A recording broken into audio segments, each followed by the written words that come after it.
NDA के जनसंवाद ना देखावेला, हाय ओम प्रकाश जी के भाषण ना सुनावेला, अपन भर बबलाम रोरा प्यार में, नारद राय जी से को बोला मेरा। ये समस्या रहल हो हमने के ओम प्रकाश चाचा अलका कहनी हमके कि हम चलो, हम भी चलेंगे, चाहे जैसे भी चलेंगे। इनकर स्थिति कैसन रहल हो? अरे अरे ही से ना हो से बतियावे लुए जा, अरे हमारा से निक से ना बोले लुए जा, आवा तगोला कप्पा जैसन मुहवा तू भुलावे लुए जा, गोला कप्पा जैसन मुहवा तू भुलावे लुए जा। राजा हो भाई जनाब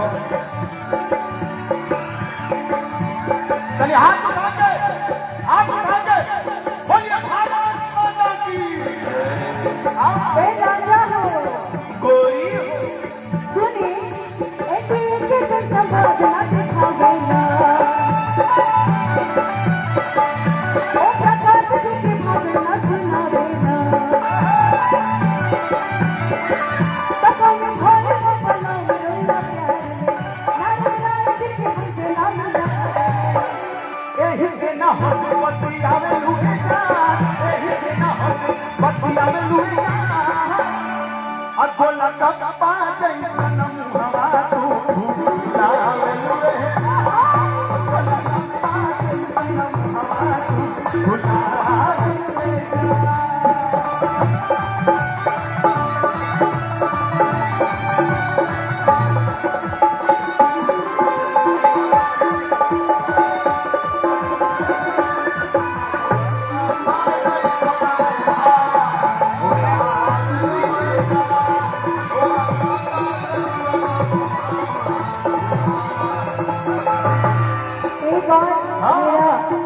एक और मैं कुछ कहना चाहती थी। पूरा कहिए।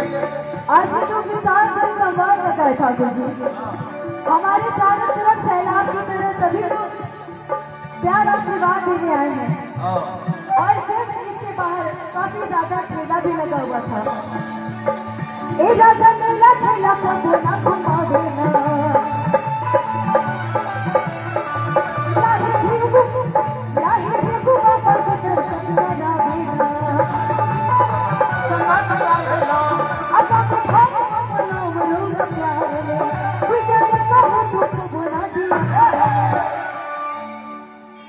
अच्छा हाथ उठा के बताइएगा कौन कौन अपनी पत्नी के साथ आया है, जरा हाथ उठाइएगा। दोनों लोग आए, दोनों बहुत कम लोग आए हैं, लेकिन जब घर पे हम पत्नी के भाई के साथ आए हैं। ऐसा है। लेकिन देखिए इसीलिए तो मैं कह रहा हूँ पत्नी बड़ी जल्दी घुसियाती है कि एही से न हंसे बतियावे लुए जा, एही से न हंसे बतियावे लुए जा, कि गोला कप्पा